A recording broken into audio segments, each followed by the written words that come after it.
मी बोरकर गुरुजी, विश्व ज्योतिषाचार्य, ब्रह्मांड ज्योतिष कार्यालय, मुक्काम पोस्ट रावेर, जिल्हा जळगाव, महाराष्ट्र। रावेरचा पिनकोड नंबर आहे 425508 आणि माझा मोबाईल नंबर आहे 9850015558। बुधवारी कार्यालयाला सुट्टी असते। आपणाला मला भेटायचं असेल, माझ्याकडनं मार्गदर्शन हवे असेल तर आपण अगोदर मोबाईल करावा आणि नंतर मग मला सूचना देऊन मग आपली भेट होईल। रावेरमध्ये आल्यावर लक्ष्मीनारायण मंदिरची मागची बाजू म्हणजे बोरकर गुरुजींचं कार्यालय आहे। आपल्याला तिथे नाही कळलं तर अलंकार बोरकर ज्वेलर्सच्या आतमध्ये जायचं। समोरच विक्रम बोरकर ज्वेलर्स आहे, त्यांच्या आतमध्ये जायचं, विचारणा करायची की आम्हाला गुरुजींकडे जायचं आहे, ते माणसं माझ्याकडे आपल्याला घेऊन येतील। आजचा कार्य सुरू करण्यापूर्वी, मार्गदर्शन करण्यापूर्वी माझी पत्नी स्वर्गीय सौ निर्मलाबाई बोरकर यांना अभिवादन करूया आणि आजच्या कार्याला सुरुवात करूया। विषय हा ज्योतिषशास्त्राचाच आपण घेऊया, करिअरचा विषय।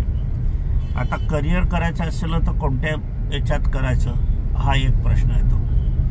आता नोकरी करायची असली तर आपल्याला शिक्षण हवं असते आणि शिक्षणाप्रमाणे मग नोकरी आपल्याला मिळत असते। तर शिक्षणाच्या बाबतीत नोकरी करण्याची आपली इच्छा असेल तर त्याप्रमाणे आपल्याला शिक्षण घ्यावं लागते। आता शिक्षणाचा मार्ग काही वेळेला आपण बघतो, जनसामान्य किंवा वातावरणात किंवा समाजामध्ये पुष्कळशे लोक डिग्र्या त्यांच्याजवळ असतात, परंतु त्यांना नोकरी पण मिळत नाही आणि व्यवसाय पण त्यांचा नीट चालत नाही। तर असं का होते? तर आपल्या नशिबात ते नसते म्हणून। काही वेळेला वडिलांचा व्यवसाय असतो, व्यवसायाची जागा तीच असते, व्यवसायामध्ये माल तोच असतो, गिराईकही तेच असते आणि वडिलांचा व्यवसाय जमत असतो आणि 5-7 जणांचं कुटुंब ते सहज चालवित असतात। वडील थकून जातात आणि मग मुलगा त्या जागेवर बसतो। तर ह्या अर्थाने तो व्यवसाय त्या ठिकाणी चालला पाहिजे। जसा वडिलांचा चालला तसाच मुलाचाच पण चालला पाहिजे। वडील अशिक्षित असतात, मुलगा शिक्षित असतो, तरी पण मुलगा व्यवसाय करायला बसला तर व्यवसाय हा चालेनासा होतो। गिराईक हळूहळू कमी होऊ लागतात आणि मग शेवटी व्यवसाय बंद करावा लागतो, कर्जबाजारीपणा वाढतो किंवा ती जागा पण अनेकांना विकावी लागते। मग असं का होते, असं का घडते? तर आपल्या नशिबात जे आहे ते बघायला पाहिजे आणि नशीब बघण्यासाठी ज्योतिषशास्त्राचं मार्गदर्शन घ्यायला पाहिजे। आणि ज्योतिषशास्त्राचं मार्गदर्शन घ्यायला हवं असेल तर आपल्याला कुंडली हवी। आता कुंडलीचा भ्रम असा झाला आहे की कॅम्प्युटरची कुंडली सरेआम चालली आहे, परंतु कॅम्प्युटरची कुंडली ही खोटी असते, असत्य असते। दुसरं असं लहान पुस्तक असते, त्याच्यावर जन्माक्षर लिहिलेलं असते, जन्मांक लिहिलेले असते, ती पण कुंडली सत्य नसते।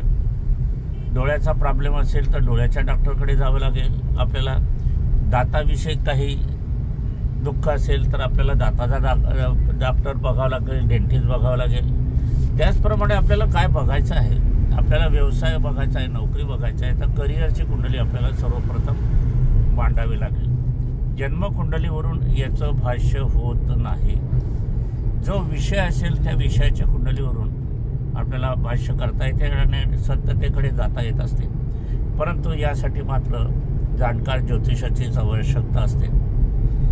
आता नोकरी का व्यवसाय हा एक प्रश्न सगळ्यांना येतो। काहींची घरंदाज नोकरी करण्याची रीती परंपरा असते म्हणून ते नोकरीकडे वळतात। काहींच्या घराण्यामध्ये व्यवसाय असतो आणि व्यवसायाच्या मग त्याच्यात बदलही होतो किंवा तोच व्यवसाय सुरू ठेवतात, असं पण होते। परंतु आपण नोकरी करा का व्यवसाय करा की इतर कुठलेही कार्य करा, त्याचा मूळ उद्देश असतो पैसे कमवण्याचा। कारण संसाराला जीवन आयुष्याला पैसे लागतात आणि आर्थिक प्राप्ती करण्यासाठी आपल्याला योग्य आणि कमी वेळामध्ये आणि जास्तीत जास्त आर्थिक प्राप्ती कशात होईल हे आपल्याला ज्योतिषशास्त्रावरून उकल होते आणि मार्गदर्शन त्यामध्ये मिळते। आता व्यवसायाच्या बाबतीत जर बघितलं गेलं तर गुरु हा सोन्याचा ग्रह आहे, रवी हा सोन्याचा ग्रह आहे. म्हणून रवी ज्यांचा उच्चीच आहे, गुरु ज्यांचा राजयोग कारक आहे, त्यांना सुवर्णकारीचा व्यवसाय, ज्वेलरचा व्यवसाय आहे. आणि याच्यामध्ये जर असेल राहू केतू जर आले तर मग दागिने घडवण्याचा व्यवसाय आपल्याला उत्तम तऱ्हेने करता येतो. त्याचप्रमाणे गुरु हा प्रवचनकार, ग्रंथालय चालवण्याचं तीर्थयात्रा कंपनीचं जर कार्य करायचं असेल तर गुरु शुक्र आपल्याला लागेल. रवीचं कार्य नुसतं आपण घेतलं तर मेडिकलचा व्यवसाय, त्याच्यासोबत मंगळ असला तर मग तुम्ही होलसेल व्यापारी होऊ शकतात, मेडिकल औषधाचे व्यापारी. आणि मंगळ हा जर त्रिकोणाधिष्ठित असला आणि तो कर्तव्याच्या सान्निध्यातून येत असला तर तुम्ही सिव्हिल इंजिनियर होऊ शकतात उत्तम प्रकारे आणि तुमचा सिव्हिल इंजिनिअरचा व्यवसाय मोठा चालू शकतो. या ठिकाणी बिल्डरचा व्यवसाय पण तुम्हाला करायलाची संधी मिळते, भाग्य मिळते. डॉक्टरीचा व्यवसाय करत असताना मात्र मंगळ हा लागतोच, परंतु मंगळ लागत असताना त्याच्यासोबत इतर ग्रह आपल्याला लागतात. त्याच्यासोबत कर्क असला, मंगळ कर्काचा संयोग असला तर डोळ्याचे डॉक्टर आपल्याला होता येते. मंगळ शनीचा योग आपल्याला असला तर गुढ विकाराचे योग होता येते. मंगळ शुक्राचा योग असला तर तुम्ही प्लॅस्टिक सर्जन होऊ शकतात, डोळ्याचे डॉक्टर होऊ शकतात.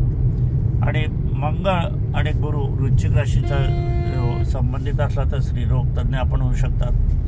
म्हणजे विविध ग्रहाच्या माध्यमातून विविध व्यवसाय आपल्याला बघावे लागतात. शनीचा व्यवसाय लोखंड संबंधित असतो, ऑइल संबंधित असतो.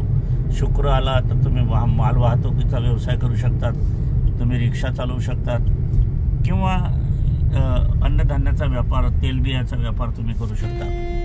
नोकरीचा कारागृह जर आपल्याला बघायला हवं तर नोकरीचा कारागृह आपल्याला बघत असताना तो कर्तव्याच्या ठायी असला तर तुम्हाला नोकरी ही सरकारी नोकरी मिळते. नेम सरकारी नोकरी हवी असेल तर राहू केतू आपल्याला हवा असतो, त्याच्याने नेम सरकारी शासकीय याच्यामध्ये आपल्याला निवडतं. एखाद्या संस्थेमध्ये तुम्ही कार्य करू शकता. खाजगी कंपन्यामध्ये जर नोकरीचा विषय आपण बघायला गेलो तर खाजगी कंपन्यांच्या बाबतीत मात्र तोही कर्तव्यातून धनातून लाभातून भाग्य असे योग आपल्याला पाहावे लागतात. तेव्हा तुम्हाला कंपनीच्या मार्फत नोकरीच्या संधी अनेक उपलब्ध होऊ शकतात. आता शेतकरी आपण बघितला तर शेतकरी पुष्कळसे बागायतदार असतात, पीक पाणी काढणारे असतात. आता शेतकऱ्याचा कारागृह हा मंगळ आणि शनी असतो. पण यामध्ये मंगळ शनीमध्ये षडाष्टक योग असला तर मात्र नैसर्गिक नुकसान होण्याची संभावना जास्त असते. शेतातलं पाणी हरवण्याची शक्यता जास्त असते, म्हणून हा योग नको. मंगळ उच्चीचा असला आणि तुमची वृश्चिक मेष राशी असली तर तुम्ही शेती करू शकता. त्याचसोबत बुध असला तर बागायतीची शेती तुम्ही करू शकता, ती पण उत्कृष्टरीत्या तुम्हाला चालू शकते. हा योग बघत असताना आपल्याला वर्तमान स्थितीमध्ये आपल्याला जर 7.5 असली तर 7.5 असली तर ती 7.5 काही जणांना लाभदायक असते, काही जणांना नुकसानकारक असते. 7.5 ही 11,000 विषयाची असते, परंतु प्रामुख्याने 7.5 वर्षाची असते. डह्या 7.5 ही 2.5 वर्षाची असते. आणि लघु कल्याणी पुष्कळशे लोक डह्या 7.5लाच लघु कल्याणी म्हणतात, पण लघु कल्याणी 7.5 ही 1.25 वर्षाची असते. आता जन्माची जर 7.5 तुमच्या कुंडलीमध्ये असली तर मग मात्र हा भोग वंश परंपरागत चालत असतो आणि हा वंश परंपरागत नुकसानकारक ठरत असतो. आता आपण पुष्कळशी घराणे पाहतो की ते भाड्याच्याच घरात राहतात, वंश परंपरागत भाड्याच्या घरात असतात. तर त्या ठिकाणी मंगळ हा नीचेचा असतो, म्हणून त्यांना ते भाड्याच्या घरात राहावं लागत असते. आता मंगळ नीचेचा आहे, मग भाड्याच्या घरातच आम्ही राहावं का? मग काय करावं? याच्यासाठी उपासना आराधनासुद्धा असतात, त्या योग्य तऱ्हेने आपल्यामध्ये आहे. तर आपण उपासना आराधना करत असताना आपल्याला बघायला हवं तर मेष राशी आपण जर बघितली प्रथम तर सकाळी 10च्या आत त्यांनी देवदर्शन करायला हवं. वृषभ असलं तर सूर्यास्तानंतर दर्शन करायला हवं. मिथुन असलं तर सूर्यास्तानंतर दर्शन करायला हवं. कर्क राशी असली तर सूर्यास्तानंतर करावं हवं. सिंह राशी असली तर सूर्योदय तर सकाळी 10च्या आत दर्शन कन्या राशी असलं तर सायंकाळी दर्शन करावं. तुला राशी असले तर सायंकाळी करावं. वृश्चिक राशी असले तर सकाळी 10च्या आत करावं. धनुराशी असली तर सकाळी 10च्या आत करावं. मकर राशी असली तर सूर्यास्तानंतर करावं. कुंभ राशी असली तर सूर्यास्तानंतर करावं. आणि मीन राशी असली तर सकाळी 10च्या आत आपण दर्शन करायला पाहिजे. म्हणजे आता हे सांगण्याचा उद्देश असा की एखादा कोर्ट आहे, कोर्टामध्ये आपला मॅटर चालू आहे, प्रकरण चालू आहे, तर मॅजिस्ट्रेट केव्हा बघेल आपल्याकडे? तुमची फाईल मॅजिस्ट्रेटच्या टेबलासमोर येईल तेव्हाच ते मॅजिस्ट्रेट बघतील. म्हणूनच ईश्वरा दर्शनाची वेळ ज्याची त्याची वेगळी असते. ज्या वेळेत तुम्ही जर गेले तर ते दर्शन होईल आणि इतर वेळ गेले तर ते बघणं होईल. म्हणून पुष्कळसे लोक करतात आम्ही नित्यनियमाने दर्शन करतो, मंदिरात जातो, आम्हाला लाभ का होत नाही, तर त्याच्यामध्ये ही चूक घडत असते. म्हणून आपल्याला त्या तऱ्हेने लाभ मिळत नाही. आपल्याला नोकरीच्या संबंधामध्ये आपण नोकरी करीत आहात तर त्याच्यासाठी शिक्षण घेणं अत्यंत आवश्यक आहे. तर शिक्षण आपल्याला जर कॅम्प्युटरचं शिक्षण हवं असेल किंवा त्याविषयी तुम्ही शिक्षण घेऊ इच्छित असाल तर तुमचा गुरु बलवंत पाहिजे, बलकारी पाहिजे, स्वराशीचा बलवान पाहिजे, तो मीन राशीत किंवा धनुराशीत पाहिजे, त्रिकोणाधिष्ठित पाहिजे. एका त्रिकोणातून केंद्रात जाणारे ग्रह गुरु असला तर तो राजयोगकारक ठरतो, मंगळसुद्धा राजयोगकारक ठरतो. म्हणून हे बघायला हवं. मेडिकलचा कारकग्रह हा तुम्हाला जर पाहायचा असेल तर तो उचित असेल तर तुम्ही सिव्हिल सर्जन होऊ शकतात. तुम्ही त्याच्यानंतर तुम्ही मेडिकलचं MRI सुद्धा होऊ शकता, D फार्मा B फार्मासुद्धा तुम्ही होऊ शकतात. सायन्सचं शिक्षण BSc MSc सुद्धा तुम्ही घेऊ शकतात. शनी तुमचा प्रभावित असला तर सर्व कायद्याचे शिक्षण तुम्ही घेऊ शकता. गुरु शनी असला तर तुम्ही टॉपवर CA होऊ शकतात.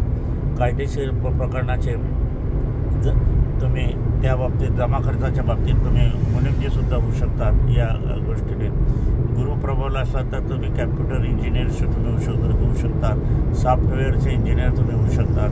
शुक्र तुमचा असला तर तुम्ही कलाकार होऊ शकतात, संगीतकार होऊ शकतात, गायनकार होऊ शकतात, फॅशन डिझायनर तुम्ही होऊ शकतात, स्त्रियांना ब्युटी पार्लर तुम्ही होऊ शकतात.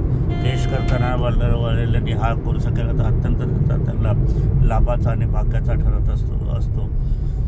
त्याचप्रमाणे आपण जर राहुकेतू असला तर मात्र राहुकेतू हे नेहमी अडथळाकारक ग्रह असतात आणि ते नेहमी आपल्याला आपल्या कार्यामध्ये अडथळा करत असतात. असो, आजचा कार्याचा विषय इथेच संपूया. माझी पत्नी स्वर्गीय सौ निर्मलाबाई बोरकर यांना अभिवादन करूया आणि आजचा कार्याचा समापन करूया.